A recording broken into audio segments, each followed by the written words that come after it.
Within this video essay, I will be analysing my consumption and production of social media, breaking down my self-esteem issues with posting content and how it makes me want to rip myself apart, and finally, how social media is there to fill my endless, sad moments with continual scrolling.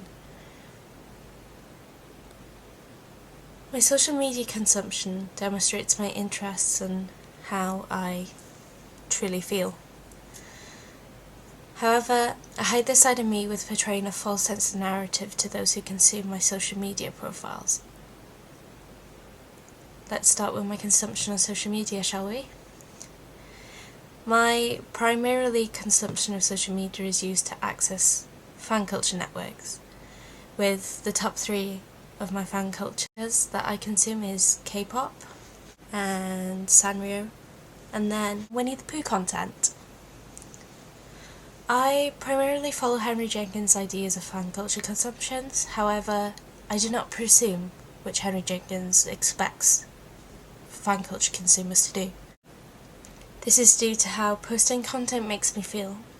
I'm very happy to spend the rest of my day endlessly scrolling, however, when it comes to posting content, it sends my brain into a mini heart attack. Posting content makes me feel primarily anxious, self-hating, and I don't find it enjoyable, whether it's content for myself or content that reflects my fan cultures I'm in.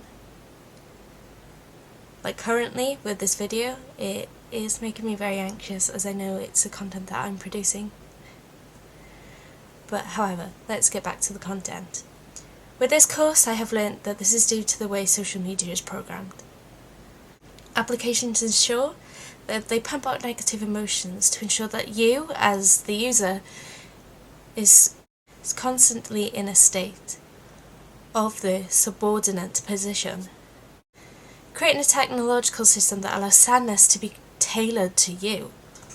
This constant state of sadness allows applications to give you little hits of dopamine with content that you like. This keeps us within the continual state of scrolling to find that hit of dopamine again.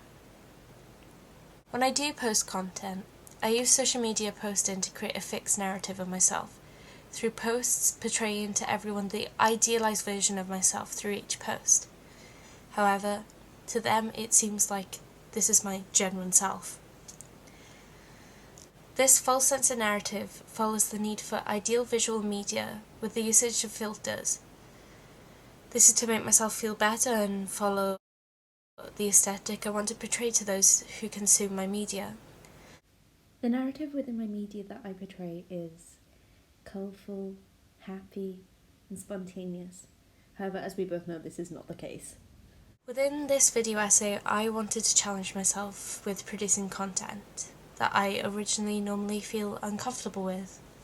The previous content I have posted before often does not include selfies as the public identifies as a front-facing face image. However, it does primarily include Tinderberg's idea of a selfie, which is not including your face and has cropped images. My Instagram, as you can currently see, is filled with back-facing images or cropped images where my face is not included, or birthday posts from a few years ago where I used to post my friends. Within this challenge, I wanted to post one image of my partner. I disguised this image within the photo dump of that week to ease myself into the challenge and make me feel a little less uncomfortable. However, this post did make me feel originally uncomfortable, as to me it comes across as I'm bragging about my partnership and rubbing it into the faces of others. However, after a few days of letting it settle and without overthinking it too much, it made me feel liberated to share this important part of my life with those on my account and to those who I haven't spoken into a while, to prove that we are still together, especially the people from sixth form, because a lot of people broke up with their original partners and we're still going, luckily. The major challenge for me was my second post, which was a selfie post, as I hate posting selfies and content of my face in general. Posting this kind of content, it makes me feel like the need to compare myself to the peers around me in the content that they create. This is due to the fact it gives a sense of social ranking based on each other's content and people's engagement online with this content. Posting content like this had a negative impact on my mental health state, sadly, as it made me feel more self-conscious and self-critical, and I felt like I was adding lots of filters on there to make myself feel confident. And it was definitely a false sense of narrative that even now when I look at it I'm very self-critical and self-analysing over it still, even though it's been quite a few days since I posted it. However, I have not took it down in order to challenge myself to keep it up there, as the last selfie content I posted was in February of 2022. So it's been over a year since my last selfie post. Will I be posting selfies very soon again? Absolutely not. To conclude my investigation piece on my social media usage, I came up with 3 conclusions. The first conclusion is social media has its grasps on me and enforces me to endlessly scroll due to the little bits of dopamine it gives me, keeping me scrolling in hopes of finding happiness within content. This is due to the algorithm, but also does reflect a lot on my personal mental health issues and illnesses.